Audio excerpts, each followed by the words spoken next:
Good morning my dear students, कैसे हैं आप सब? बढ़िया। चलिए, तो अपन एक्सरसाइज 1 कंप्लीट कर चुके थे, एक्सरसाइज 2 स्टार्ट करने वाले हैं। बट एक क्वेश्चन जो मैंने बोला था सबसे लास्ट में लूंगा, वो अभी अपन ले लेते हैं। Question number 37। आपको क्या बोला गया 37 क्वेश्चन में? ध्यान से सुनिए।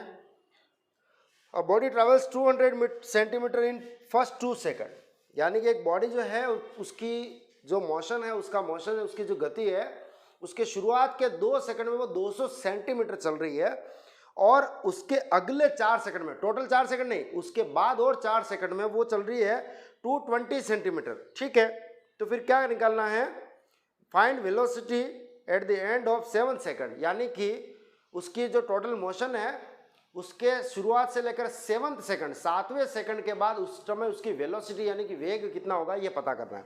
तो ध्यान से सुनेंगे क्या क्या दे रखा है। पहले ऐसे समझ लेते हैं कि सपोज ये बॉडी ऐसे चल रही है और शुरुआत में ये t1 है, और t1 यानी कि 2 सेकंड है।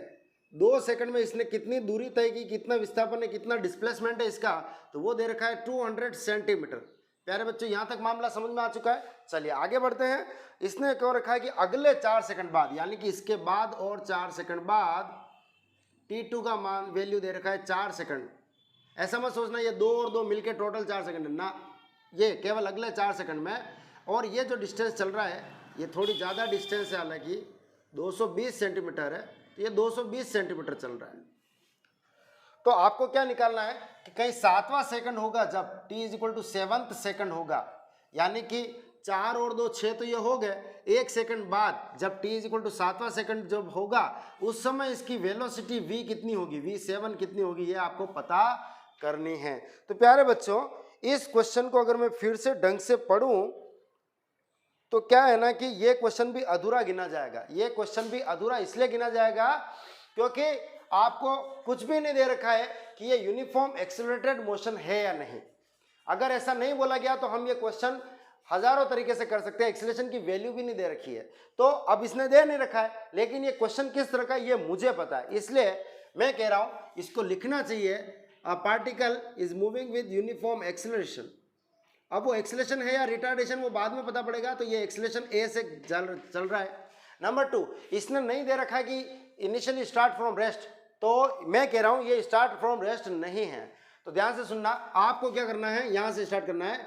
Let particle starts from rest, नहीं सॉरी रेस्ट नहीं है, फ्रॉम स्पीड u। और हिंदी मीडियम वाले लिखेंगे माना कि कण का प्रारंभिक वेग, माना कि कण का प्रारंभिक वेग u है, तो यानी कि ये u मोशन से स्टार्ट करता है। ठीक है प्यारे बच्चों, यहां समझ में आ गया। अब इसका कांस्टेंट एक्सेलरेशन जो है, नियत त्वरण, वो है a। अब यहाँ पे दो अज्ञात राशियां हैं, 2 अननोन फिजिकल क्वांटिटी हो गई, एक इनिशियल वेलोसिटी और एक एक्सेलरेशन। तो दो समीकरण यानी दो इक्वेशन बनाएंगे। सबसे पहले मैं मोशन का फर्स्ट पार्ट ये ले रहा हूं, this is called first part. तो ध्यान से देखना, पार्ट 1 की स्टडी कर रहे हैं अपन। सबसे पहले बताओ प्रारंभिक वेग u1 कितना दे रखा है, तो ऑब्वियसली u फर्स्ट जो है वो u खुद है। फिर ध्यान से सुनना, एक्सेलरेशन कितना है, तो वो पूरे मोशन में a खुद है, यानी कि a। फर्स्ट पार्ट का टाइम कितना है, तो वो ध्यान से देखो 2 सेकंड है। और फर्स्ट पार्ट का डिस्प्लेसमेंट कितना है, तो वो देखो 200 सेंटीमीटर है। जरा इन डेटा पर गौर करो और बताओ SUAT कौन सी इक्वेशन बन रही है, तो obviously second equation of motion, यानी कि गति का द्वितीय समीकरण आरोपित करो, लगाओ, तो क्या हो जाएगा, S बराबर UT + ½ AT²। मैं नीचे फर्स्ट लिख रहा हूं, यानी कि ये फर्स्ट पार्ट के लिए, इसलिए नीचे फर्स्ट लिख दिया है। यूं मत कहना सर ये SI क्या है ना। चलो, तो मैं जैसे वैल्यू लिखता हूं, दिया आता है मेरे पास 200 = t की वैल्यू 2 रखने पे 2u + ½ a 2 का स्क्वायर। तो आप क्या देख रहे हो, ये होगा 4। ध्यान से सुनना, और ये 4 का ये 2 है, तो कट के 2 ही बचेगा, तो 2u + 2a बराबर हो गया 200। तो क्या मैं डायरेक्ट यूं लिख सकता हूं, u + a बराबर हो जाएगा मेरे पास 100। तो ये तो इक्वेशन बनी 1। क्यों, समझ में आया? यहां तक इजी लगा ना, कोई तकलीफ नहीं है ना इतने से मोशन को स्टडी करने में। चलो अब पार्ट 2 ले रहा हूं मैं। प्यारे बच्चों सुनना, मैं पार्ट 2 इसको नहीं लूंगा, इसका कारण यह है कि एक्सेलरेशन तो ठीक है, पूरे मोशन में यूनिफॉर्म है, लेकिन इस पार्ट की शुरुआत यहाँ से, तो फिर यहाँ पे वेग u नहीं है, यहाँ वेग u यहाँ पे था, तो फिर यहाँ वेग निकालना और नई मुसीबत खड़ा करेगा। मैं काम करता हूँ पार्ट 2 जो ले रहा हूँ स्टडी का, वो यहाँ से लेके यहाँ तक, शुरू से लेके लास्ट तक का पार्ट ले रहा हूँ। तो पार्ट सेकंड में प्रारंभिक वेग यानी कि फर्स्ट इनिशियल वेलोसिटी जो होगी वो भी शुरुआत यहाँ से, इसलिए u होगी, और a सेकंड, क्योंकि पूरे में एक कांस्टेंट है। ऐसा क्वेश्चन ने नहीं बोला है, लेकिन ये डेटा इनसफिशिएंट है, फिर तो क्वेश्चन को बोलना चाहिए। मैं कह रहा हूँ ये क्वेश्चन कहाँ से लिया मेरे को पता है। और t सेकंड, तो ध्यान से देखोगे t सेकंड हुए t1 plus t2, t1 plus t2, यानी कि इस पूरे पार्ट का जो मोशन है वो 6 सेकंड के लिए हो रहा है, न केवल 2 सेकंड के लिए या न केवल 4 सेकंड के लिए। और लास्ट में s सेकंड, तो वो है s1 plus s2, second part है पार्ट 2, ये नहीं है, मतलब इतना ये s2 वाला नहीं है, पूरा s1 प्लस s2 वाला है। तो ये हो जाएगा आपके पास 200 प्लस 220 यानी कि 420 सेंटीमीटर। ध्यान दें सेंटीमीटर है। तो अब आप क्या देख रहे हो, फिर से ये सेकंड इक्वेशन बन रही है, तो फिर से वो सेकंड इक्वेशन वाला फॉर्मूला लग जाएगा, s second is equal to u second t second plus half a second t second का स्क्वायर। वैल्यू पुट करता हूं तो 420 इज इक्वल टू ये आपके पास आ गया u into 6 plus half a into 6 का स्क्वायर।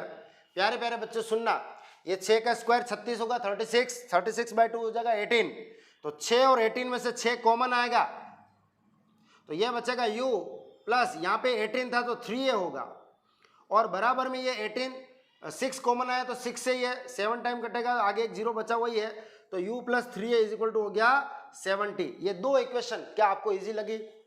हाँ, समझ में तो आ रहा कि नहीं आ रहा आपको अच्छे से?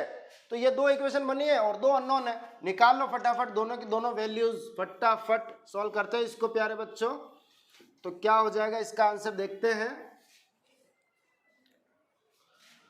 तो u plus a is equal to तो है 100 और u plus 3a is equal to है 70। जरा एक में से दूसरे को माइनस करते हैं ताकि आपका u से u कट जाए, और a में से 3a माइनस होगा तो ये माइनस का 2a बचेगा, 100 में से 70 गया बचा 30, तो a इज इक्वल टू आ गया माइनस का 15। ध्यान से सुनेंगे, 15 मीटर पर सेकंड नहीं है, सेंटीमीटर पर सेकंड स्क्वायर है। क्यों? क्योंकि देखो पिछले वाले प्रश्नों में सेकंड तो ठीक है, ये सेंटीमीटर लिखे, यानी कि अपन ऐसा मान के चल रहे हैं कि सब कुछ u a s t सब कुछ सीजीएस सिस्टम का है, तो मैंने ये आंसर भी सीजीएस सिस्टम का लिखा है। अच्छा मेरी बात सुनो, एक आंसर माइनस में आया तो डरने की जरूरत नहीं, थोड़ा सा दिमाग लगाओ कि अगर इसकी एक्सेलेरेशन होता ही नहीं, स्पीड एक जैसी होती, तो 2 सेकंड में 200 चला तो 4 सेकंड में 400 चलना चाहिए था कम से कम। अब 400 से ज्यादा चलता तो एक्सेलरेट हो रहा है, यानी कि स्पीड बढ़ रही है, और उल्टा 2 में 200 तो 4 में 400 से भी कम चला, इसका मतलब उल्टा और स्पीड कम हुई है, और स्पीड कम हो रही है मतलब ब्रेक लग रहा है, मंदन है, रिटार्डेशन है। तो देख लो एक आंसर भी आ गया माइनस में। अच्छा ये एक वैल्यू किसी भी एक में रख दो, यहाँ रख दो चाहे यहाँ रख दो, तो ये -15 यहाँ रखूंगा, इधर आके +15 होगा, 100 और 15 115 हो जाएगा, तो initial speed u is equal to 115 centimetre per second आएगी। हाँ, तो अब करना क्या है, अब करना ये क्या है, सिंपल सा है कि ये u है ये a है, 7 सेकंड बाद पार्टिकल की स्पीड बताओ। तो भाई सिंपल, अब क्या करना है, u बराबर कितना दे रखा है, सिंपल u बराबर है 115 सेंटीमीटर पर सेकंड, a बराबर कितना दे रखा है -15 सेंटीमीटर पर सेकंड, t बराबर कितना दे रखा है 7 सेकंड बाद। अब काम ये यहाँ वाला करना है, और क्या करना है, v फाइनल स्पीड निकालनी 7 सेकंड बाद।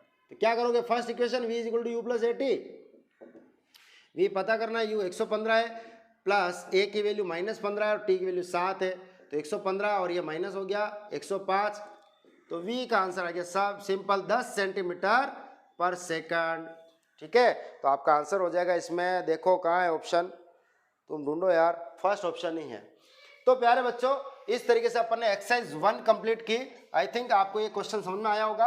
अगर फिर भी आपको नहीं समझ में आया तो आप मुझे मैसेज कर सकते हैं, है ना, कि सर थोड़ा और स्लो समझाए तो अच्छा रहेगा, या फिर किसी को अगर ये ऑलरेडी बहुत स्लो लग रहा है तो वीडियो को थोड़ा आगे बढ़ा के देख सकते हैं। जैसे कि ड्रॉपर वाले बच्चे, उनको तो जस्ट एक क्लिक चाहिए होता है, तो वो थोड़ा आगे बढ़ा के भी देख सकते हैं। तो इस तरीके से अपन एक्सरसाइज फर्स्ट से जंप करके, मतलब जंप क्या किया, खत्म करके आगे बढ़ चुके हैं एक्सरसाइज सेकंड की ओर। तो बच्चों शुरू करते हैं एक्सरसाइज सेकंड। एक्सरसाइज सेकंड में फर्स्ट क्वेश्चन, बच्चों आपको वेलोसिटी टाइम ग्राफ दे रखा है और डिस्प्लेसमेंट पूछा है। ध्यान से सुनेंगे, मैंने कहा था कि वीटी ग्राफ में, वेलोसिटी टाइम ग्राफ में ये जो नीचे की तरफ स्पीड जा रही है ये वेलोसिटी नेगेटिव है, तो यहाँ पे डिस्प्लेसमेंट भी नेगेटिव आएगा और यहाँ पे डिस्प्लेसमेंट भी पॉजिटिव आएगा। आप बोलोगे सर ग्राफ ऐसा नहीं, मुझे पता है ग्राफ कुछ इस तरीके से दिया गया है, कोई बात नहीं, परंतु मैं तो कहना चाह रहा हूँ कि डिस्प्लेसमेंट आए तो पॉजिटिव नेगेटिव दोनों होना चाहिए। और क्या क्या एरिया, मैंने एक्सरसाइज 1 में क्वेश्चन नंबर 9 और 10 करवा रखे, इसलिए मुझे ज़्यादा चिल्लाने की जरूरत नहीं है। डिस्प्लेसमेंट का आंसर निकालूँ मैं तो एरिया अंडर कर्व हो जाएगा, एरिया अंडर कर्व। चलो तो अब इसका एरिया एग्जैक्टली देख लेते हैं, आप भी देखते जाओ। आपने अगर सोल्व किया और फिर भी आपका आंसर नहीं आया, इसका मतलब आप कैलकुलेशन मिस्टेक कर रहे हो, और क्या मिस्टेक कर रहे हो वो भी पता पड़ जाएगा। कोई बात नहीं, इधर देख लो ये कितना सेकंड दे रखा है, 1 2 3 4 5 6 7, यानी कि सिमेट्रिक है, बल्कि छपा हुआ नहीं है तो क्या हुआ, 4 5 6 7 टी। हाँ अच्छा, वो 4 तक जा रहा है और ये केवल 2 तक ही आ रहा है, ठीक है, फिर तो सिमेट्रिक नहीं हुआ। सिमेट्रिक हो जाता प्लस माइनस 0 आंसर आ जाता भाई। हाँ भाई, क्या निकाला तुमने, ये 4 है, ये ट्राइंगल देख लो, बेस 1 और ये हाफ, ये हो गया 2, एरिया निकाल रहा हूँ डायरेक्ट में। ये 2 4 जा 8, ये 4 2 जा सॉरी 4 1 जा 4 और हाफ भी होगा ये। फिर ये 2 है तो 1 2 जा 2 और -1 होगा। माइनस क्यों, डिस्प्लेसमेंट है तो माइनस लेना है, और डिस्टेंस हो तो माइनस नहीं लेना है। और फिर क्या ये 1 2 जा 2 माइनस का, और ये वापस से 1 हो जाएगा। तो भाई 8 2 10 और 2 12 तो होगा पॉजिटिव, माइनस 4 माइनस, तो 8 मीटर आंसर आ गया। इजी है। अच्छा मान लो डिस्टेंस पूछते तो ये माइनस नहीं, ये प्लस ही करते और आंसर 16 मीटर हो जाता। ठीक है, कौन सा आंसर आ जाएगा।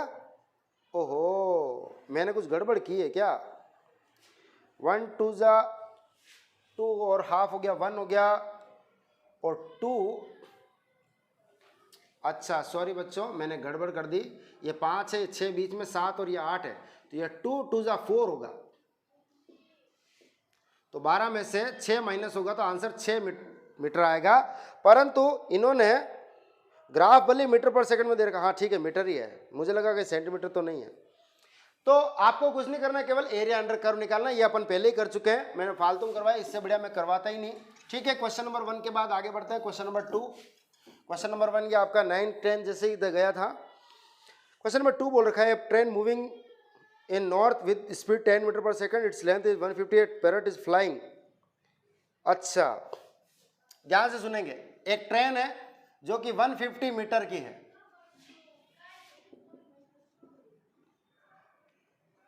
जो कि आगे बढ़ रही है 10 मीटर पर सेकंड से, और एक पैरेट है, तोता है, कितना प्यारा तोता है, 5 मीटर पर सेकंड से अपोजिट आ रहा है। तो आपको रिलेटिव स्पीड में सर ने बताया होगा वी पैरेट विद रिस्पेक्ट टू ट्रेन, तो डायरेक्ट ऐड हो जाएगा ये। 1D मोशन में अगर अपोजिट डायरेक्शन में मूव हो रहे हो, विपरीत दिशा में कोई दो वस्तुएं चल रही हो, तो उनका सापेक्ष वेग जुड़ जाता है, ऐसा आपको आपके नोट्स में सर ने लिखा रखा होगा। क्यों, क्योंकि वेग में तो वो माइनस होता है सदिश के रूप में, वेक्टर में नेगेटिव सब्ट्रैक्ट होता है, बट अपोजिट जो होता है वो ऑलरेडी नेगेटिव होता है, तो माइनस का माइनस प्लस हो जाएगा। इस तरीके से 10 और 5 जोड़ने पर यह आया 15 मीटर पर सेकंड, तो आई चाल स्पीड वेलोसिटी। और डिस्टेंस कवर करने की बात बोलूं तो ये ट्रेन जितनी लंबी है उतनी देर तक तोता क्रॉस करेगा। ये ट्रेन मान लो 100 मीटर लंबी, तो तोता 100 मीटर तक क्रॉस करेगा, तब जाके ट्रेन क्रॉस होगी। ट्रेन के मान लो 2 डिब्बे होते हैं 10 मीटर के, तो 2 डिब्बे पार करते ही ट्रेन खत्म। तो जितनी लंबी ट्रेन उतनी डिस्टेंस इस तोते को कवर करनी है, यानी कि 150 मीटर इसको तोते को इसको ट्रेन को पार करना है।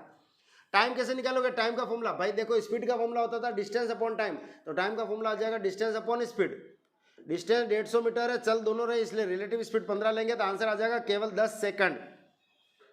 कुछ समझ में आया। चलो ठीक है, आगे बढ़ते हैं क्वेश्चन नंबर 3। क्वेश्चन नंबर 3 में वही बात पूछ रहे हैं कि बताओ डिस्टेंस और डिस्प्लेसमेंट क्या होगा। तो डिस्टेंस डिस्प्लेसमेंट के लिए एरिया निकालना है, तो डिस्टेंस के लिए तो आपको नेगेटिव वालों को गिनना ही नहीं, कंसीडर ही नहीं करना है, पॉजिटिव मान के ही ऐड करना है। और जबकि डिस्प्लेसमेंट के लिए नेगेटिव पॉजिटिव दोनों देखना है। ठीक है, जिसको समझ में आ गया वो तो आगे बढ़ जाएंगे, पर जिसको समझ नहीं आया वो देख लेंगे यहाँ पे, है ना। क्योंकि मैंने पहले ही बोल दिया कि सबको रुकना जरूरी नहीं है। 40 से ग्राफ उतरा 2 सेकंड तक, और कहाँ तक उतर गया, ये 20 तक उतर गया, आधा हो गया है। ओके, फिर ये सीधा सीधा रहा 3 सेकंड तक, सीधा सीधा रहा ये। इसके बाद क्या हुआ, ये 4 सेकंड से नीचे 0 तक आ गया है। ठीक है, उसके बाद ये -30 गया 5 में, 5 सेकंड में ये -30 तक गया है। हाँ भाई, वेलोसिटी टाइम ग्राफ, डिस्टेंस या डिस्प्लेसमेंट निकालना हो तो एरिया निकाल लो। सबसे पहले काम करो, ये देख लो ध्यान से, ये पूरा एक रेक्टेंगल हो गया इतना बड़ा, इसको भूल ही जाओ। ये ट्रायंगल हो गया, ये ट्रायंगल हो गया, ये ट्रायंगल हो गया, निकाल लो। ये कितना है टोटल? 20 और 2 40 का भी आधा वापस से 20 हो जाएगा। ये 3 है टोटल, 3 और 20 ये 60 हो जाएगा। उसके बाद ये 1 है और 20 है तो आधा 10 हो जाएगा। और ये 1 है और 30 है तो माइनस का 15 हो जाएगा। तो डिस्टेंस के लिए तो माइनस प्लस कुछ नहीं, 20 प्लस 60 प्लस 10 प्लस 15, सीधा सीधा जोड़ो तो ये हो गया 90 और 15 115, 105 सॉरी, 105 मीटर तो डिस्टेंस आएगी। और रही बात डिस्प्लेसमेंट की, तो डिस्प्लेसमेंट के लिए ये 20 प्लस 60 प्लस 10, लेकिन ये 15 डिस्प्लेसमेंट है तो माइनस करना है, तो ये कितना हो जाएगा भाई? 90 माइनस 15 यानी कि 75 मीटर। तो आपको डिस्टेंस और डिस्प्लेसमेंट पूछा है तो 105 और 75 मीटर, सेकंड ऑप्शन आंसर हो जाएगा। ठीक है प्यारे बच्चों, तो ये तो था बड़ा इजी क्वेश्चन, क्वेश्चन नंबर 3 था। क्वेश्चन नंबर 4 देखिए, क्वेश्चन नंबर 4 बहुत शानदार है। आपको क्या बोला गया है प्यारे बच्चों? सुनो, एक पार्टिकल है जो कि कांस्टेंट एक्सीलरेशन से जा रहा है, इसने बिल्कुल सही चीज बोल दी है, एक्सीलरेशन कांस्टेंट है। एक्सीलरेशन कांस्टेंट देने का ये मतलब है कि आपको खुली खुली छूट मिल गई है कि आप इक्वेशन ऑफ मोशन का यूज कर लो। तो एक पार्टिकल यूनिफॉर्म एक्सीलरेशन से जा रहा है, अलग अलग टाइम इंटरवल t1 में, इसकी एवरेज स्पीड v1 रही। प्यारे बच्चों, v1 स्पीड ये नहीं कि t1 टाइम बाद इस पॉइंट पे है या इस पॉइंट पे या शुरुआत में था, नहीं, यहाँ पे स्पीड u थी मान लो, और वो स्पीड एक्सीलरेशन के कारण u से धीरे धीरे बढ़ती ही रही। हर पॉइंट पे स्पीड या वेलोसिटी अलग अलग है और उन सब का एवरेज वैल्यू v1 है। ठीक उसी तरीके से t2 इंटरवल में हर पॉइंट पर वेलोसिटी जो है वो अलग अलग है, परंतु उन सब का एवरेज जो है वो v2 है। और t3 में भी हर पॉइंट पर अलग अलग है, पर उनका एवरेज वैल्यू जो है वो v3 है। तो प्यारे बच्चों, आपको पूछा है कि v1 minus v2 upon v2 minus v3 की वैल्यू कितनी होगी।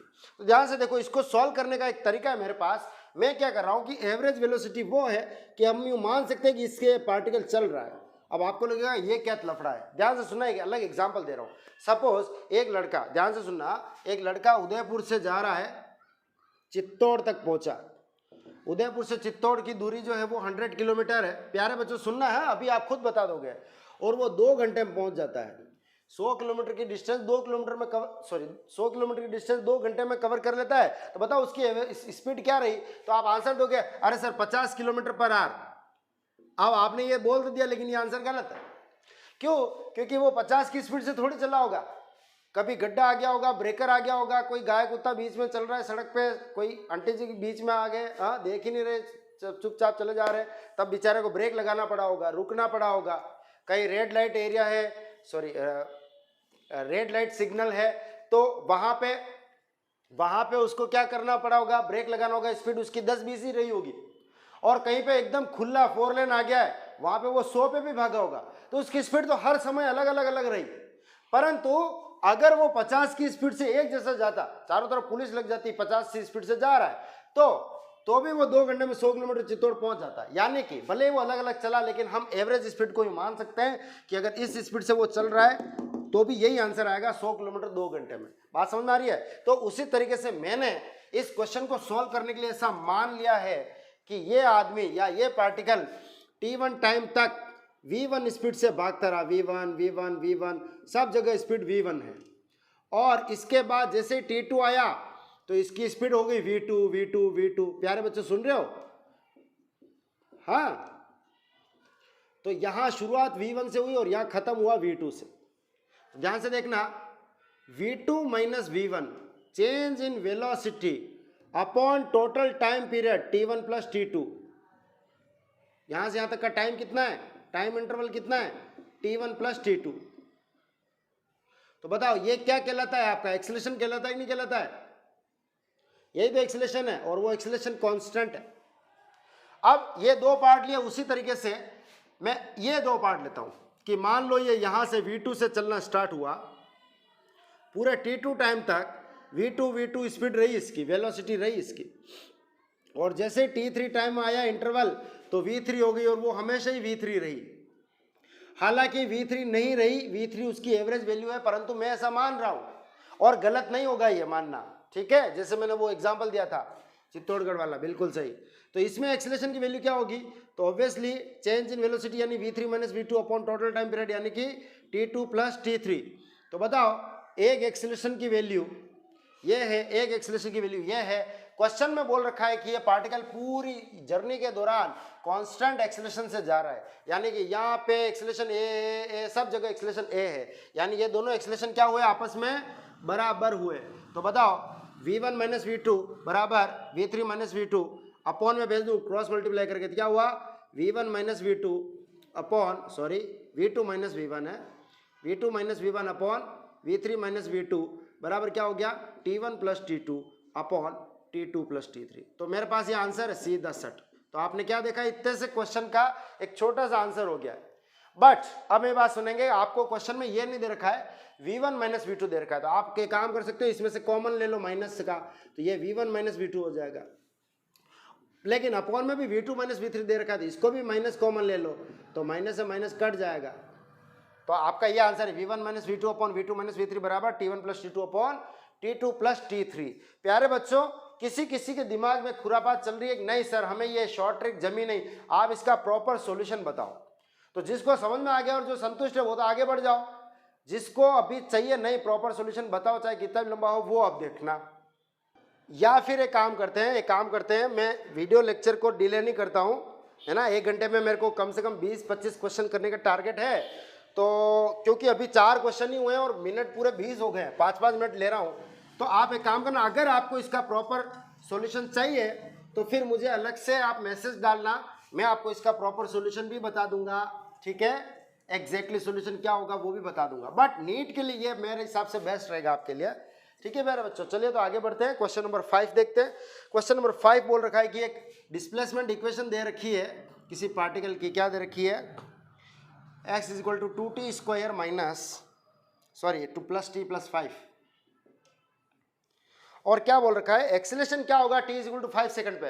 अरे भाई ये तो सिंपल है यार, v लाओ dx बाई dt करके, तो क्या हुआ 4t plus 1, differentiation dx by dt क्या है 10 बार कर चुके हैं, और एक्सेलरेशन क्या आएगा dv बाई dt करके, तो ये आंसर आ गया 4 मीटर पर सेकंड स्क्वायर। अब आप बोलोगे सर नहीं sir t is equal to 5 पे लाना है। अरे 5 पे हो चाहे 4 पे हो, एक्सेलरेशन की वैल्यू 4 फिक्स है, वो चाहे t इज इक्वल टू 0 पे हो चाहे t is equal to 10 second पे हो, उससे कोई मतलब नहीं है। तो इसका आंसर फिक्स है और वो 4th ऑप्शन हो जाएगा 4 मीटर पर सेकंड स्क्वायर।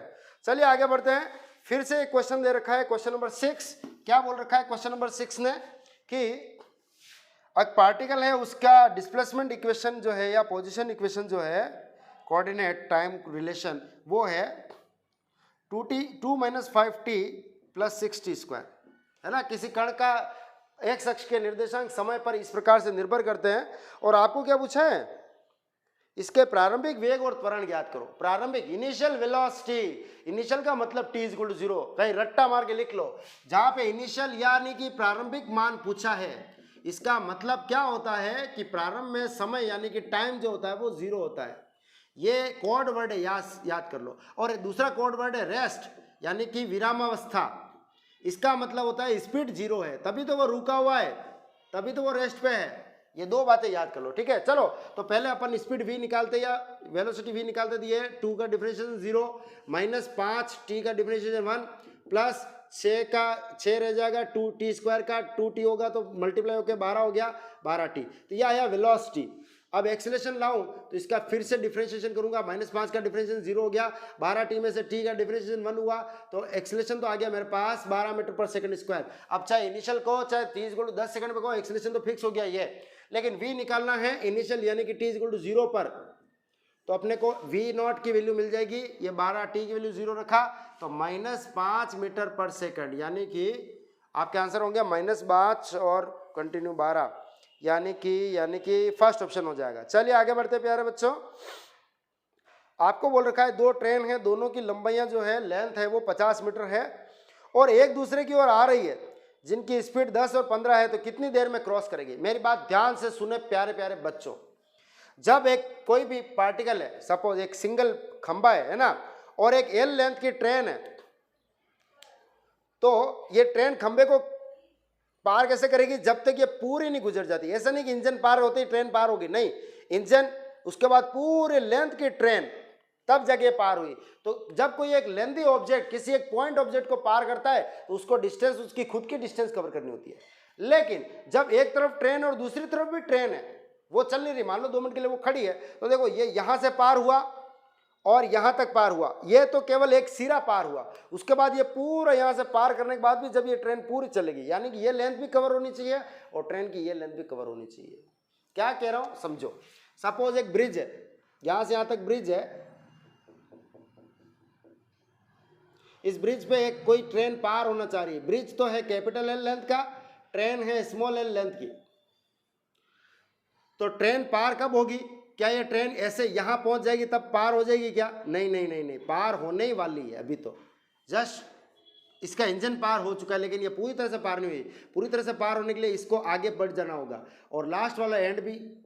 तो एक बात बताओ, ये कितना चल गई है। बहुत सारे को कंफ्यूजन तो ये होता है L प्लस एल चल गई, नहीं नहीं नहीं नहीं नहीं, इसका इंजन यहाँ था देखो, और अभी इसका इंजन यहाँ है, तो देखो कितना चली है, capital L plus small L, ठीक है ना।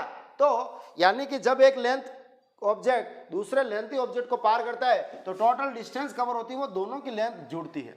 और क्योंकि ये दोनों ट्रेन अपोजिट साइड में आ रही है तो वेलोसिटीज भी जुड़ जाएगी। रिलेटिव वेलोसिटी निकालने के लिए मैंने आपको यह थोड़ी देर पहले ही बताया था, है ना। तो टाइम कैसे निकालोगे, total distance upon relative speed. तो total distance upon relative speed में v1 प्लस v2 कर दोगे, और डिस्टेंस के लिए क्या कर दोगे आप, L1 प्लस L2 कर दोगे, और इस तरीके से टाइम आ जाएगा।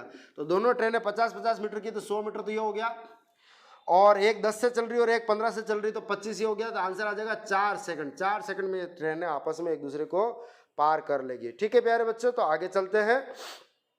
क्वेश्चन नंबर 8, एक कार जो है वो 2000 मीटर यानी कि 2 किलोमीटर चलती है। आधी डिस्टेंस, ध्यान से सुनेंगे, 2 किलोमीटर में से आधी डिस्टेंस 40 की स्पीड से चलती है। और क्या बोला है, अगली डिस्टेंस जो है वो v स्पीड से चलती है, v2 की वैल्यू v है, और उनकी एवरेज स्पीड जो है वो 48 है। तो भाई डिस्टेंस इक्वल है, ध्यान से सुनेंगे, टाइम पीरियड इक्वल नहीं है। तो आपको सर ने नोट्स में लिखवा रखा होगा v average is equal to v1 plus v2/2, नहीं, वो टाइम इंटरवल इक्वल के लिए था, ये था 2v1 v2 upon v1 plus v2, जिसमें से v2 तो निकालना है और एवरेज वाला दे रखा है 48। अब आप निकाल लोगे 2 × 40 × v2 अपॉन 40 प्लस v2। तो यहाँ से इसको क्रॉस मल्टीप्लाई करो, पहले तो ये काट दो, इससे 3 5 कट गया, फिर उधर ले जाओ, तो v2 की वैल्यू आ जाएगी आपके पास, कितनी आएगी, 60 किलोमीटर पर आवर आएगी। बहुत सारों को याद हो गया है, 60 और 40 के कॉम्बिनेशन से एवरेज का आंसर 48 आता है, बहुत सारों को याद भी हो गया होगा। चलिए अगला क्वेश्चन दे रखा है कि कुछ वेलोसिटी टाइम ग्राफ दे रखे हैं, ठीक है, इनमें से कौन से प्रैक्टिकली पॉसिबल नहीं है या फिर कौन से प्रैक्टिकली पॉसिबल हैं। तो ध्यान से सुनेंगे। वेलोसिटी एक ऐसी चीज है, वेक्टर क्वांटिटी, वो जीरो हो सकती है, पॉजिटिव हो सकती है, नेगेटिव हो सकती है, बढ़ सकती है, घट सकती है। समझ में आ गया। डिस्प्लेसमेंट भी ये सब कुछ हो सकता है, डिस्प्लेसमेंट जीरो, पॉजिटिव, नेगेटिव, बढ़ सकता है, घट सकता है। डिस्टेंस जीरो हो सकती है सिर्फ एक बार, फिर पॉजिटिव हो सकती है, नेगेटिव कभी नहीं हो सकती, और डिस्टेंस एक बार बढ़ गई तो वापस कम नहीं पड़ सकती, ठीक है ना। तो क्या है ना प्यारे बच्चों, ये बातें आपको ध्यान में रखनी होगी। तो इस हिसाब से वेलोसिटी का ग्राफ नंबर ए पॉसिबल है, बी पॉसिबल है, सी पॉसिबल है और डी पॉसिबल है। इन पॉइंट के हिसाब से चारों पॉसिबल है। अब ध्यान से सुनना, वेलोसिटी टाइम ग्राफ में जो स्लोप होता है वो होता है एक्सेलरेशन, और स्लोप यहां पे आप देख सकते हो 3rd नंबर का जो ग्राफ है उसमें वर्टिकल लाइंस है, और वर्टिकल लाइन का स्लोप होता है इन्फिनिटी, और स्लोप इन्फिनिटी मतलब एक्सेलरेशन इन्फिनिटी। एक्सेलरेशन का मतलब होता है F = ma। तो किसी का एक्सेलरेशन इन्फिनिटी है, इसका मतलब उसका फोर्स इन्फिनिटी है, और ऐसी मशीन कोई आज दिन तक बनी नहीं कि इन्फिनिटी फोर्स लगा दे, तो वो क्या हो गया है आपका इम्पॉसिबल ग्राफ हो गया है। थर्ड नंबर सी नंबर जो है वो इम्पॉसिबल है, तो केवल ए बी और डी पॉसिबल है, यानी कि फर्स्ट ऑप्शन आपका सही हो जाएगा। एक चीज तो ये, दूसरी चीज ये, दूसरा एक तरीका ये भी है कि टाइम जो है वो कभी रुक नहीं सकता, टाइम जो है वो सतत चलने वाली प्रक्रिया है, आप कितना ही जीरो टाइम में आप उसको किसी प्रोसेस को फिनिश कर दो, पलक झपके ही नहीं उससे पहले प्रोसेस फिनिश हो जाए, तो भी इसका मतलब ये नहीं कि टाइम रुक गया है। वो पॉइंट माइक्रो सेकंड होगा, मिली सेकंड होगा, नैनो सेकंड होगा, लेकिन होगा जरूर। परंतु यहां अगर आप ग्राफ देखो तो आपको ग्राफ वर्टिकल लाइन दिख रहा है किसी भी एक जगह, इससे क्या मतलब निकला कि किसी पार्टिकल की एक ही टाइम पे स्पीड t टाइम पे स्पीड v1 भी है और t टाइम पे स्पीड v2 भी है। एक ही टाइम पे पार्टिकल की दो स्पीड पॉसिबल नहीं है, दो स्पीड पॉसिबल नहीं है, दो डिस्प्लेसमेंट पॉसिबल नहीं है पार्टिकल की। भगवान की नहीं बोला मैंने, भगवान तो एक ही टाइम पे रुके हुए भी हैं और चल भी रहे हैं, सोए भी हुए हैं, जग भी रहे हैं, ठीक है ना, यहाँ पे भी हैं वहाँ पे भी हैं, ये भगवान की बात ही अलग है। तो मैं फिजिकल क्वांटिटी की बात करूँ तो ये इम्पॉसिबल सा ग्राफ हो गया, थर्ड नंबर का सी पॉसिबल नहीं है। हाँ तो हाँ, आपको दे रखा है पार्टिकल के कुछ निर्देशांक यानी कि coordinates, x is equal to at square, ध्यान दें a कांस्टेंट है, एक्सेलरेशन यानी कि त्वरण नहीं है, y is equal to bt square, और z इज इक्वल टू दे रखा है 0। वेलोसिटी लानी है। प्यारे प्यारे बच्चों, आपको एक बात बताओ, किसी पार्टिकल p के कोऑर्डिनेट x, y, z हो तो उसका स्थिति सदिश यानी कि पोजीशन वेक्टर क्या होगा, x i k plus y j k plus z k cap होगा कि नहीं होगा। तो बताओ, यहां से मैं वैल्यू लिख रहा हूं और कुछ नहीं, पॉइंट p या कोई भी पॉइंट है उसका पोजीशन वेक्टर क्या होगा, x बोले तो at square i k plus y बोले तो bt square j k plus z बोले तो 0, तो 0 है तो लिखे ही क्यों, 0 j कैप 0 k कैप, क्या मतलब। अब ये है पोजीशन, आपको लानी है वेलोसिटी। आई थिंक अब आपको क्लिक कर गया होगा कि r x y z ये सारी डिस्टेंस है या पोजीशन है, तो dr बाई dt करके आपकी स्पीड या वेलोसिटी आती है, और वेलोसिटी है तो वेक्टर क्वांटिटी है, क्या हो जाएगा 2at i cap plus 2bt j cap. अगर मैं 2t कॉमन ले लूं तो यहाँ अंदर क्या बच जाएगा, a i cap plus b j cap. प्यारे प्यारे बच्चों, ये आंसर है। परंतु परंतु परंतु आपको वेलोसिटी तो बोल दिया, परंतु उसका पूछा है केवल और केवल मैग्नीट्यूड। मैग्नीट्यूड कैसे लाओगे प्यारे बच्चों, तो ध्यान से सुनो, वेक्टर का मैग्नीट्यूड करना सिखा रखा है, 2t तो कॉमन है ही, अंदर वाले का ये आपको बताइए a square plus b square हो जाएगा, तो ये आंसर आ गया आपके पास वेलोसिटी का। तो ऑप्शन नंबर हो गया थर्ड। क्वेश्चन नंबर, ये तो था 10। क्वेश्चन नंबर 11 की बात करूं अगर मैं, तो आपको रॉकेट का मोशन का ग्राफ दे रखा है। प्यारे बच्चों, मैंने एक्सरसाइज 1 में बताया था आपको, एक कोई क्वेश्चन था, मुझे याद नहीं आ रहा क्वेश्चन नंबर कितना है, कुछ 16-17 जो भी था, देखना आप, मैंने वो साफ साफ बोला था कि ये ग्राफ ऊपर जा रहा है, ठीक है, ग्राफ नीचे आ रहा है तो रॉकेट नीचे आ रहा है क्या, नहीं आ रहा है, मैंने सिखाया था, यहां तक रॉकेट ऊपर ही जा रहा है, उसके बाद वो नीचे आना शुरू होता है। तो मैक्सिमम हाइट कितनी, यानी कि ऊपर की तरफ डिस्प्लेसमेंट। मेरी बात सुनो, मेरी लंबाई हो चाहे मेरी चौड़ाई हो, चाहे किसी टावर की हाइट हो, चाहे किसी की रेडियस हो, इन सब के नाम अलग अलग है, परंतु है ये लेंथ यानी कि डिस्प्लेसमेंट हुआ। तो डिस्प्लेसमेंट कैसे निकालोगे, ये 20 है उसको भूल जाओ, ये 120 तक ऊपर जा रहा है और ये 1000 है, तो भाई area under VT graph is called displacement, तो हाफ बेस इनटू हाइट, तो 1000 मीटर को 1 किलोमीटर कहते हैं, ये 60 किलोमीटर आपका क्या हो गया, आंसर हो जाएगा। नहीं समझ में आया क्या, अरे वीटी ग्राफ दे रखा है, डिस्प्लेसमेंट निकालो और 120 सेकंड तक निकालना, क्यों देख लो तुम, जो पुराने फर्स्ट एक्सरसाइज में मैंने बताया था। आगे बढ़ते हैं, स्टोन को छोड़ा गया किसी कुएं में, छोड़ दो, मुझे भी छोड़ दो, हाँ प्रॉब्लम ही खत्म। और वो क्या कर रहा है, साउंड इम्पैक्ट स्टोन, अच्छा पहले तो उसको छोड़ा तो वो पत्थर नीचे जाएगा, नीचे जाएगा, फिर उसके अंदर पानी है, उससे उसकी टक्कर होगी तो कुछ छपाक की आवाज़ आएगी, वो आवाज़ ट्रेवल करके आपके कानों तक पहुंची। इस पूरी प्रक्रिया में पत्थर के जाने में और साउंड के आने में, तो छोड़ने के कुल 2.056 सेकंड बाद आपको उसकी आवाज़ सुनाई दी।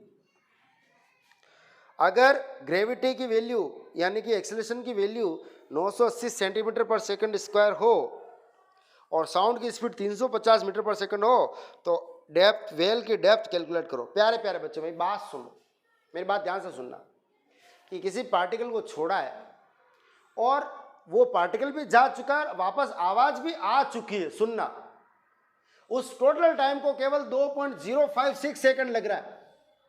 ये चलो 0.056 तो बहुत छोटी चीज है, जरा 2 सेकंड में पत्थर कितना नीचे गिरता है इसको सोच के देखो। तो h is equal to half g t square, कुछ फॉर्मूला लिखा होगा आपको।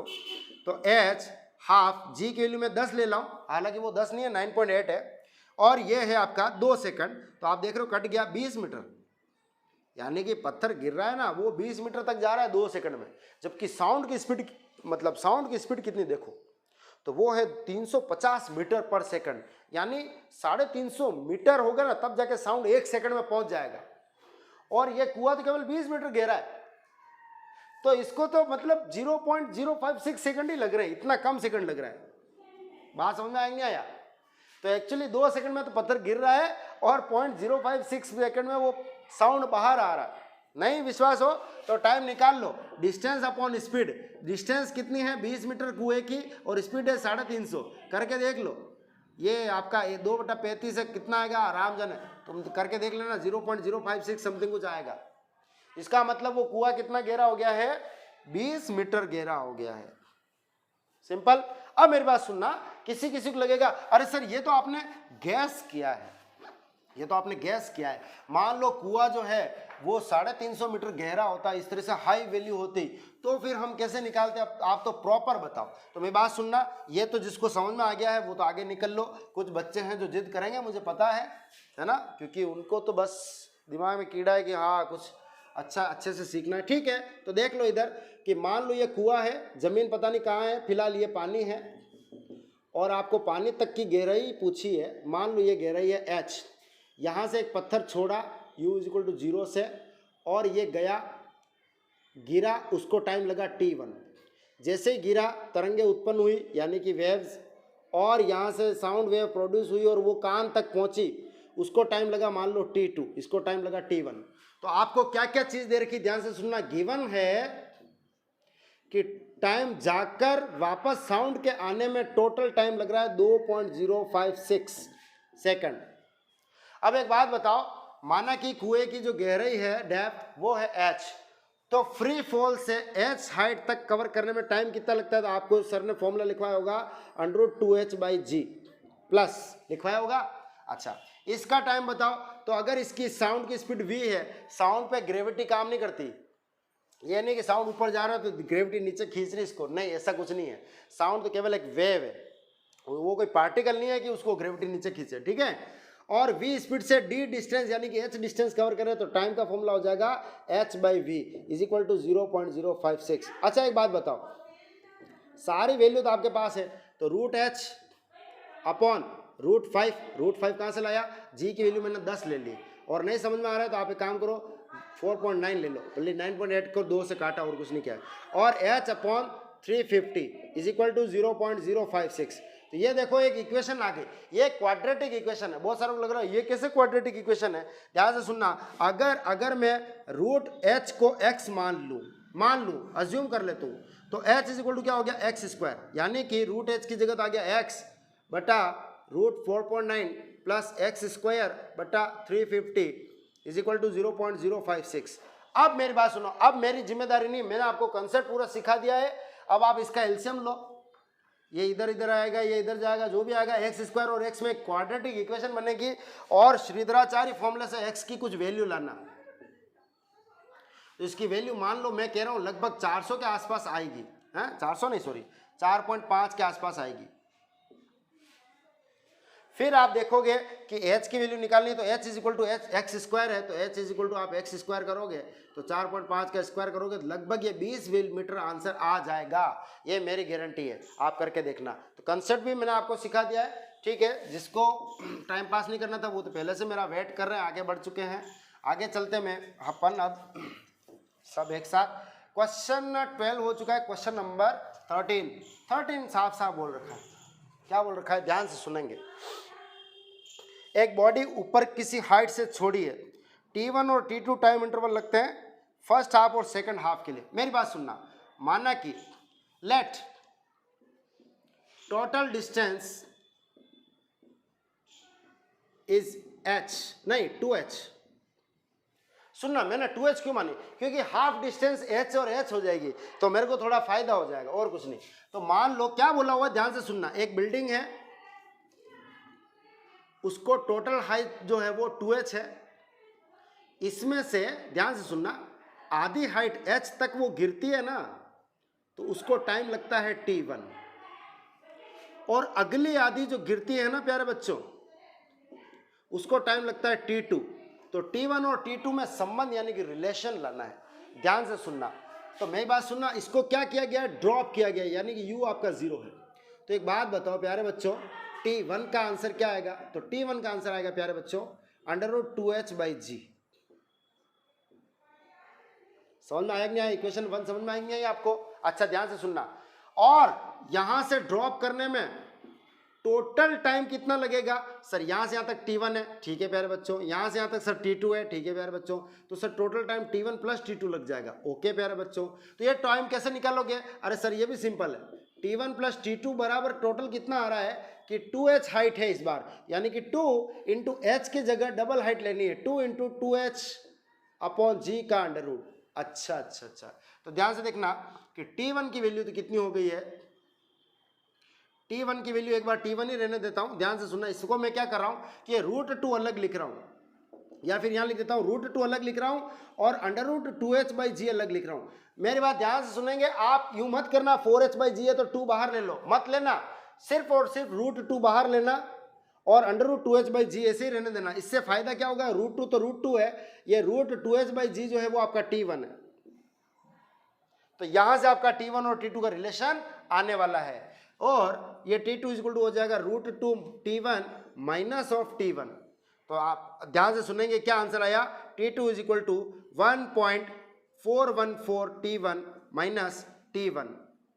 जब आप कॉमन लोगे तो ये हो गया आपके पास T2 is equal to 1.414 minus 1 of T1, तो T2 इज इक्वल टू आएगा 0.414 ऑफ T1। यह आपके पास आंसर आ गया है। एक चीज तो ये, दूसरी चीज ये, आप चाहो तो डायरेक्ट आंसर याद रख सकते हो कि कोई अगर h हाइट तक गिरता है तो टाइम लगता है t, कोई अगर 2h हाइट तक गिरता है तो टाइम लगेगा √2t, कोई 3h हाइट तक गिरेगा तो टाइम लगेगा √3t, कोई 4h टाइम तक गिरेगा, 4h डिस्प्लेसमेंट तक तो √4t यानी कि 2t। और ये आपने सीख रखा है कि t टाइम में h है तो 2t टाइम में 4h तक गिरता है, तो ये आप याद रख सकते हो उसका उल्टा h वाले के लिए, ठीक है। तो उससे आप डायरेक्टली आंसर ये ले आओगे, डायरेक्टली ये वाली चीज ले आओगे। अब मेरी बात ध्यान से सुनना प्यारे प्यारे बच्चों, यहां आपका ऑप्शन जो है वो ऐसा दे ही नहीं रखा, तो ध्यान से देखो T1 इज इक्वल टू लाना है, कुछ नहीं करना है, T2 अपॉन 0.414 करना है, तो ये हो जाएगा 2.414 ऑफ T2। तो आपका ऑप्शन ऐसा होगा T1 is equal to 2.414 of T2, यानी कि आपका ऑप्शन नंबर 3 हो जाएगा, ठीक है प्यारे बच्चों। चलिए क्वेश्चन नंबर 14, बहुत बढ़िया क्वेश्चन है, ध्यान से सुनेंगे। Rocket is launched from earth surface so that it has an acceleration 19.6 metre per second square. यहां तक ही पढ़ेंगे। एक बात बताओ, आपने कभी वीडियो देखा हो एक रॉकेट का, तो वो रॉकेट जब लॉन्च हो रहा है तो वो जमीन पे सिर्फ पड़ा हुआ है, रखा हुआ है, और जैसे ही लॉन्च किया तो धीरे धीरे उसकी स्पीड बढ़ती, यानी कि भले ही दे नहीं रखा है लेकिन हमें अच्छे से पता है लॉन्चिंग के टाइम इसकी speed u is equal to 0 थी।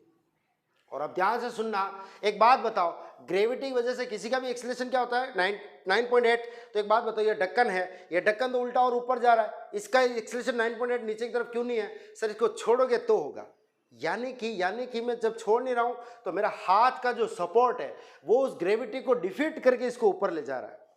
अब मैं चाहूं तो इसका एक्सीलरेशन बढ़ा दूं, चाहूं तो इसका एक्सीलरेशन स्लो रखूं, वो मेरे ऊपर।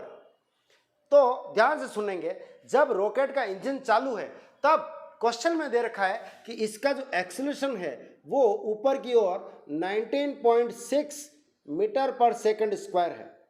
इसी वजह तो इसकी स्पीड धीरे धीरे बढ़ती रहती है। अपन ने ग्राफ भी देखा था कि 0 से इसकी स्पीड बढ़ती रहती है वीटी ग्राफ में, याद आया कि नहीं आया? ग्रेविटी की वजह से तो और स्पीड कम होती, परंतु ग्रेविटी को डिफीट कर रहा है क्योंकि इसके पास इंजन है, सपोर्ट है। अब उस सपोर्ट का क्या हुआ, 5 सेकंड बाद इंजन हो गया फुस, यानी बंद हो गया। तो ध्यान से सुनना, ये रॉकेट बेचारा ऊपर जा रहा था, यहां तक कहीं गया होगा, यहां तक कहीं गया होगा और इसका इंजन हो गया बंद। तो एक बात ये बताओ कि 5 सेकंड में ये सब खेल हो गया। तो एक दो बातें अपने को पता करनी, एक तो ये एच कितनी हाइट तक कवर करता है, दूसरा यहां इसकी स्पीड कितनी आती है, ये बात अपन पहले पढ़ लेते हैं। भले अब आगे क्या पूछा क्या नहीं पूछा उसको सब भूल जाओ, यहां तक पहले सॉल्व कर रहे हैं। ध्यान से देखना क्या हो रहा है, ढंग से सॉल्व करते हैं। इसको मैं मान लेता हूं पार्ट 1, वो आगे बाद की बात है, मैं अभी पहले से बोल देता हूं पार्ट 1, क्योंकि आगे अभी क्वेश्चन खत्म नहीं हुआ तो ऑब्वियसली वो पार्ट 2 होगा।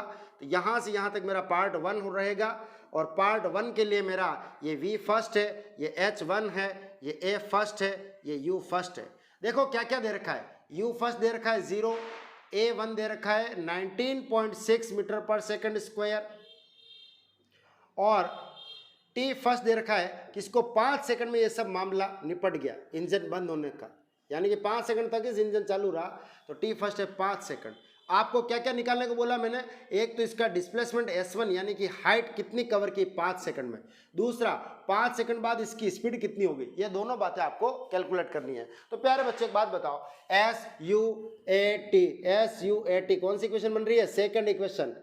तो कितना सिंपल हो गया, S = UT + ½ AT² फॉर्मूला लगाएं और आंसर पाए। तो ध्यान सुनना, S यानी कि H1, U यानी कि ये तो पूरा 0 ही है, देख लो U 0 है, हाफ 19.6 T² यानी कि 5 का स्क्वायर।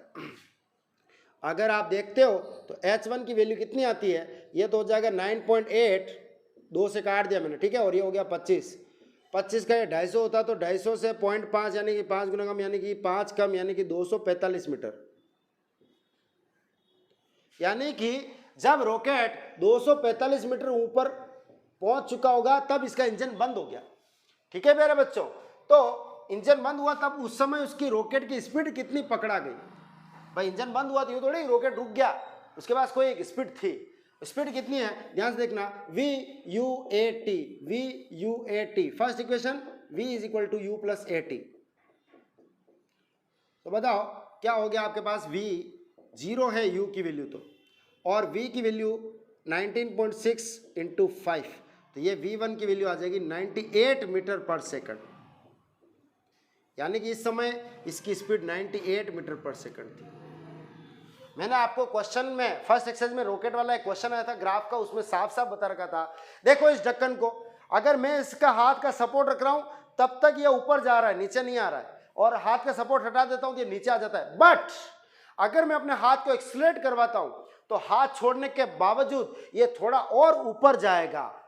क्यों? क्योंकि इसके पास आ गई है एक वेलोसिटी, और अब भले आपका ग्रेविटेशनल एक्सीलरेशन काम कर रहा है G माइनस का नीचे की तरफ सेकंड पार्ट में A2, फिर भी इसके पास स्पीड है, इसलिए पहले स्लो डाउन होगा, तब तक तो ये ऊपर ही जाएगा, स्पीड कम होगी, और एक टाइम जाते जाते एक टाइम ऐसा आएगा कि ये फाइनली रुक जाएगा हाईएस्ट हाइट तक पहुंच के।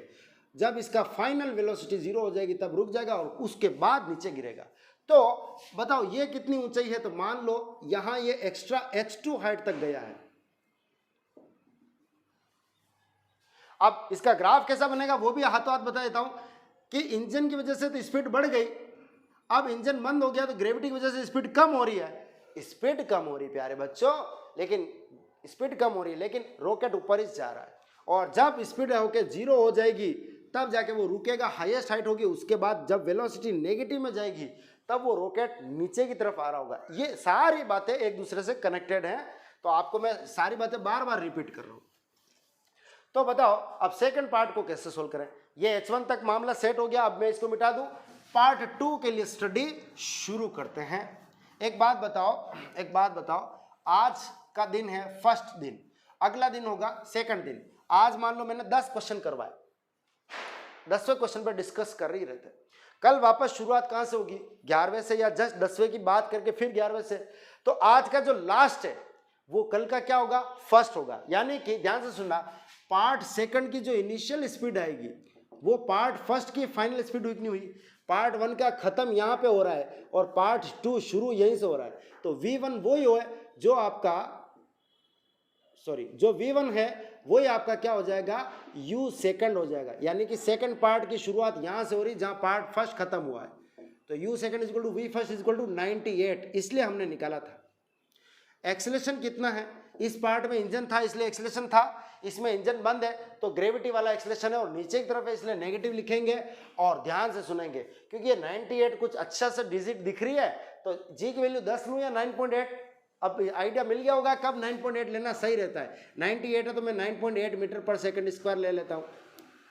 थर्ड नंबर V सेकंड कितना है, ध्यान से सुनेंगे, V सेकंड ये नहीं, सेकंड पार्ट की फाइनल वेलोसिटी यानी कि वो V फाइनल, और वो कितना है 0। अगर वो 0 नहीं है तो अभी तक ये और ऊपर चलता रहेगा, जब तक नहीं चलेगा रुक जाएगा, वही आपका V0 है, वहां तक आपका सेकंड पार्ट है, तो V0 है। और आपको क्या निकालना है, कितने टाइम तक, टाइम का कोई पूछा ही नहीं है, आपको निकालना सिर्फ H2 यानी कि सेकंड का डिस्प्लेसमेंट कितना है।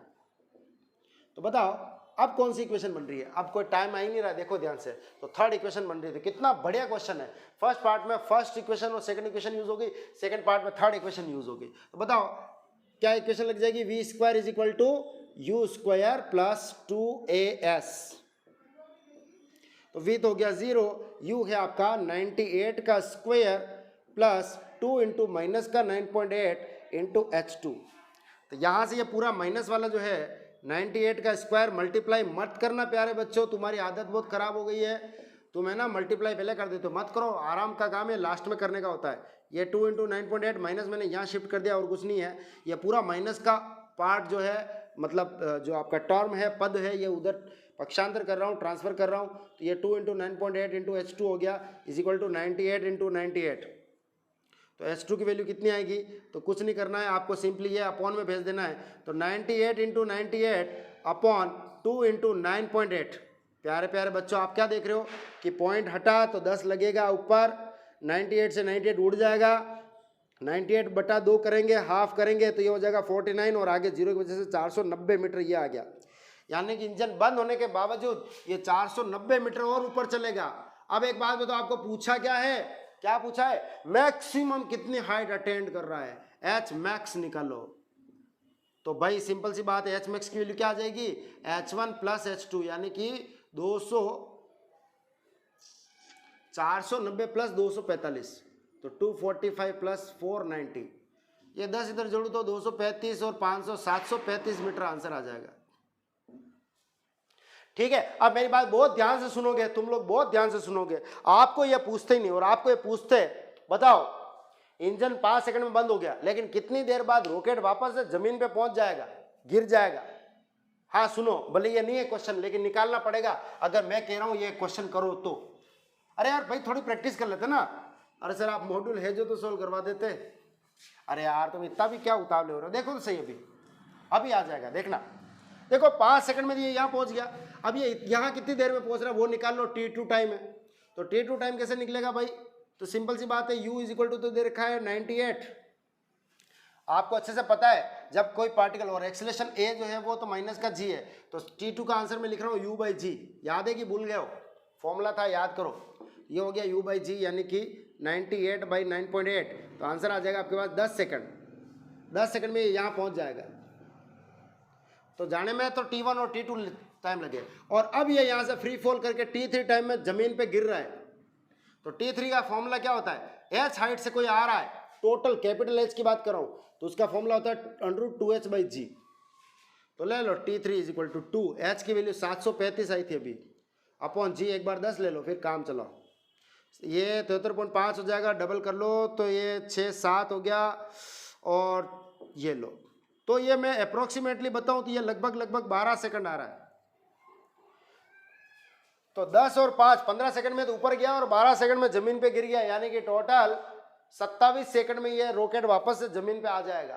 तो ये खेल हुआ अपना, कैलकुलेशन हुई अपनी टाइम के लिए। मैंने ये क्यों बताया फटाफट, जिसको समझ में आ गया उसके लिए अच्छी बात है, जिसको नहीं समझ में आ गया वो तो जाओ, तुम्हें वैसे भी नहीं रोका मैंने, और जिसको समझ में नहीं आया और वो चाहता है कि मेरे को समझना है तो वीडियो को वापस से देखो, और फिर नहीं समझ में आया तो मुझसे पर्सनली पूछ लो मैसेज करके। ठीक है प्यारे बच्चों, तो इस तरह से अपन ने क्वेश्चन नंबर 14 निपटाया।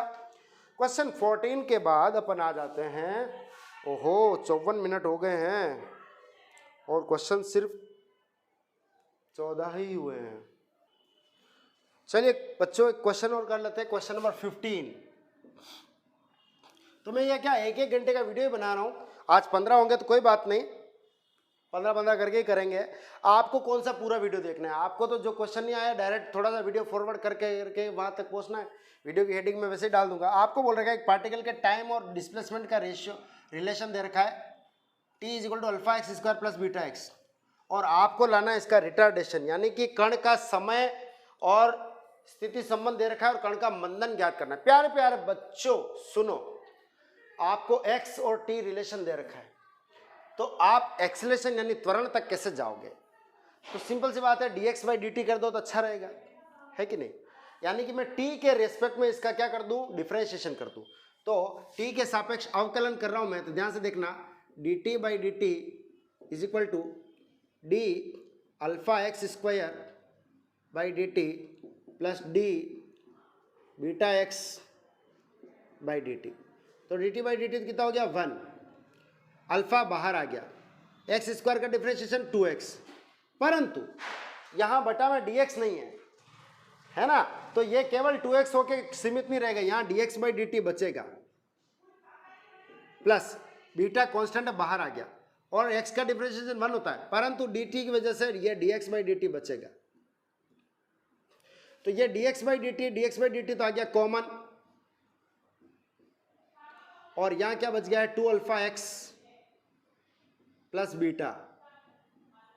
तो ये dx by dt is equal to कितना हो जाएगा, तो ये पूरा पूरा क्रॉस मल्टीप्लाई से नीचे ले जाऊं तो ये 1/2 अल्फा एक्स प्लस बीटा हो जाएगा। और आपको अच्छे से पता है dx बाई dt जो होता है वही वेलोसिटी v होती है। ध्यान से सुनना, मैं एक चीज और बता रहा हूं, सबको करना जरूरी नहीं है, किसी को ये अच्छा लगेगा कि जिस तरीके से y is equal to something x square का फंक्शन होता है, जैसे कि y is equal to x square होता है, तो अपन dy by d x is equal to 2x निकालते हैं कि नहीं निकालते? उसी तरीके से अगर आप ऐसा करना चाहो, कैसा करना चाहो, ध्यान से देखना, अब ये मैं मिटा रहा हूं, आप ये करना चाहो कि नहीं मैं dy बाई डी एक्स की तरह dt बाई डी एक्स निकाल लेता हूं, तो ये आपके लिए और अच्छा रहेगा। तो ये 2 अल्फा एक्स प्लस बीटा हो जाएगा। कैसे? एक्स स्क्वायर का डिफरेंशिएशन 2x, अल्फा बच गया, और बीटा एक्स में से एक्स का डिफरेंशिएशन 1 और बीटा बच गया। ये बहुत आसान हो गया। अब आप इसका जस्ट उल्टा करो, तो जस्ट उल्टा करोगे तो dx by dt is equal to क्या हो जाएगा 1/2 अल्फा एक्स प्लस बीटा। ये लो, ये ज्यादा आसान हो गया। देखो आ गया कि नहीं आ गया वही वाली चीज। तो ये पहुंच गया अपन वेलोसिटी तक। यहां तक मामला समझ में आया? चलिए अब अपन को कहां चलना है, एक्सीलरेशन की ओर चलना है। तो पहले तो एक बात बताओ, v इज इक्वल टू दे रखा है 2 अल्फा एक्स प्लस बीटा की पावर -1। अब बहुत सारे ये सोचेंगे ये क्या हुआ, अरे भाई ये पूरा पूरा ब्रैकेट है, इसके ऊपर पावर 1 है और ऊपर लिया है तो पावर -1 हो गई। अब मेरी बात ध्यान से सुनना प्यारे बच्चों, होता क्या है कि आपको v और t का फंक्शन दे रखा हो तो dv बाई dt करके आंसर ला सकते हैं एक्सीलरेशन का। या v का x में फंक्शन दे रखा है तो फिर आपको dv बाई dt करना ही नहीं होगा, आपको करना होगा dv बाई dx। परंतु ध्यान से सुनना, वो एक्सीलरेशन नहीं होगा। एक बार करो फिर बताता हूं क्या होगा एक्सीलरेशन। तो एक बार dv बाई dx करते हैं, तो ध्यान से सुनना, क्योंकि ये ब्रैकेट के अंदर कुछ फंक्शन है और उसकी पावर है, यानी कि अपन चेन रूल अप्लाई करेंगे। तो पहले इसको अपन इस ब्रैकेट को बड़ा सा x मान लेंगे और x की पावर -1 टाइप का कुछ फंक्शन है, तो -1 आगे आ जाएगा और जो बड़ा सा x है बड़ा सा x मतलब क्या हुआ, ये कुछ नहीं है, मैंने ऐसा ज्यूम कर लिया कि ये एक बड़ा सा x है और उसकी पावर -1 है। देखना चेन रूल कैसे सोल्व होता है। तो मैंने इसको ऐसे सोल्व किया, बड़े से x की पावर -1 तो -1 इंटू बड़े से x की पावर -2। अब उस बड़े से x से मैं जो डर रहा था, मैंने इसको इससे डर रहा था, बड़ा सा x मान लिया है, इसकी जगह वापस से ये पुट कर दूंगा। देखो आंसर आ गया -1, ये और -2। तो ये चेन रूल है और कुछ नहीं। लेकिन यहाँ तक आंसर पूरा हुआ नहीं है। अब इसके बाद क्या करना होता है, इसके मल्टीप्लाई में इस अंदर वाला जो x के अंदर जो वैल्यू है उसके अंदर की वैल्यू का डिफरेंशिएशन का मल्टीप्लाई करना होता है। यानी कि अब अपने को मल्टीप्लाई किसका करना है, तो मल्टीप्लाई करना है इसके अंदर का डिफरेंशिएशन, यानी कि 2 अल्फा एक्स का डिफरेंशिएशन 2 अल्फा हुआ प्लस बीटा का डिफरेंशिएशन 0 हुआ। तो ये इस तरीके से ध्यान से सुनना, ये 2 अल्फा है और ये -1 है, तो ये dv/dx कितना हो जाएगा, तो dv/dx हो जाएगा मेरे पास माइनस का 2 अल्फा, -1 से मल्टीप्लाई हुआ ना, जीरो तो ऐड करने का कोई फायदा नहीं हुआ, और ब्रैकेट में आ गया है 2 अल्फा एक्स प्लस बीटा की पावर -1 नहीं -2। ध्यान से सुनना, ये मेरा dv/dx चल रहा है, इसको मैं इक्वेशन नंबर 1 डाल देता हूँ। एक बात बताओ, 2 अल्फा एक्स प्लस बीटा की पावर -1 को v कह रहा है, तो 2 अल्फा एक्स प्लस बीटा की पावर -2 को क्या कहेंगे, v स्क्वायर कहेंगे। तो मेरे पास dv/dx की वैल्यू आएगी -2 अल्फा v स्क्वायर।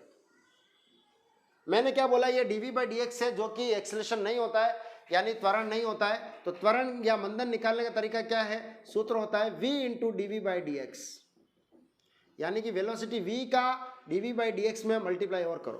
तो ये इक्वेशन नंबर 2 है, इसमें ये v तो v लिख दिया और dv/dx की जगह लिखा मैंने -2 अल्फा v स्क्वायर, तो v इंटू वी होके क्या हो जाएगा, v क्यूब हो जाएगा ये।